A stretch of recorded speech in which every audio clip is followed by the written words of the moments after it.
সাতক্ষীরা জেলা আইনজীবী সমিতির সঞ্চয় তহবিলের অর্থ সদস্যদের মধ্যে বিতরণ না করায় সমিতির কতিপয় নেতাদের বিরুদ্ধে ক্ষোভ প্রকাশ করেছেন সাধারণ আইনজীবীরা। রবিবার দুপুর 2টায় জেলা আইনজীবী সমিতির 2 নম্বর ভবনের 3য় তলার লাইব্রেরি রুমে আয়োজিত এক সংবাদ সম্মেলনে এই অভিযোগ তোলা হয়। বিস্তারিত থাকছে মোকাররম বিল্লাহ ইমনের তথ্যচিত্রে। সংবাদ সম্মেলনে লিখিত বক্তব্য পাঠ করেন সমিতির যুগ্ম সম্পাদক অ্যাডভোকেট মোহাম্মদ নুরুল আমিন। তিনি বলেন, দীর্ঘদিন ধরে নানা অজুহাতে সঞ্চয় তহবিলের টাকা সদস্যদের দেওয়া হচ্ছে না, অথচ সমিতির আয় ব্যয়ের অবস্থা স্বাভাবিক রয়েছে। এটি সম্পূর্ণ অমানবিক এবং গঠনতন্ত্র লঙ্ঘনে শামিল। তিনি আরও বলেন, গঠনতন্ত্র উপেক্ষা করে কয়েকজন ব্যক্তি এককভাবে সিদ্ধান্ত নিচ্ছেন এবং যুগ্ম সম্পাদকের দায়িত্ব খর্ব করছেন, যা অনাকাঙ্ক্ষিত। সাধারণ আইনজীবীদের স্বার্থে অবিলম্বে সঞ্চয় তহবিলের টাকা হস্তান্তর না হলে তারা কঠোর কর্মসূচিতে যেতে বাধ্য হবেন বলেও হুঁশিয়ারি দেন।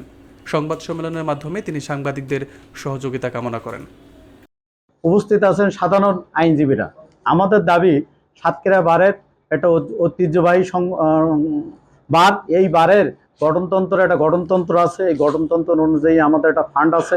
এই ফান্ডের যারা সাধারণ আইনজীবী, এই সাধারণ আইনজীবীদের দীর্ঘদিন 8 মাস ধরে কোনো ফান্ডের টাকা জমা নেওয়া হয় না, তাল বহানা করা হচ্ছে এবং বিলম্ব করা হচ্ছে।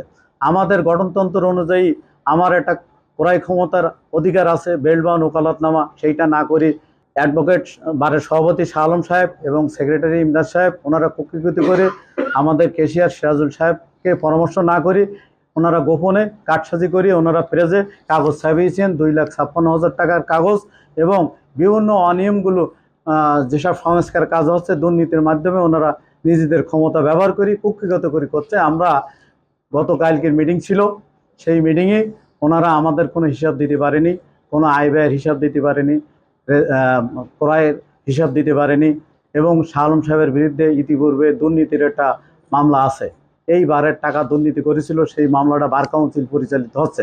সে বিষয়ে 8 লাখ টাকা, সেই বিষয়ে বার কাউন্সিলে এখন বিচারের দিন আছে 14 তারিখে। এখন এই দুর্নীতি সভাপতি সাহেব উনি এই বারে আসার পরেই এই দুর্নীতিগুলো পরস্পর দেখা যাচ্ছে এবং আমাদের বারের গঠনতন্ত্র বহির্ভূত সকল কার্যক্রম পরিচালিত হচ্ছে। সেই জন্য আমরা সাধারণ আইনজীবীর পক্ষ থেকে যাতে করে আমাদের সাধারণ আইনজীবীদের সঞ্চয় তহবিলে অনতিবিলম্বে টাকা জমা হয় এবং অনতিবিলম্বে এই যে ওনারা নতুন সদস্য যারা আছে তাদেরকেও টাকা জমা নেয় এবং এই যে দুর্নীতি করেছে গণতন্ত্র বহির এর দৃষ্টান্তমূলক শাস্তির ব্যবস্থা আমরা বার কাউন্সিলে এবং অনতিবিলম্বে উনি যদি এই সঞ্চয় তহবিলে টাকা না দেয় আমরা কঠিন কর্মসূচি দেব এবং 8 লক্ষ টাকা ইতিপূর্বে অনুদান এসেছে সরকার থেকে, সেটা মারিং কাটিং করার জন্য একটা পায়তারা চলছে।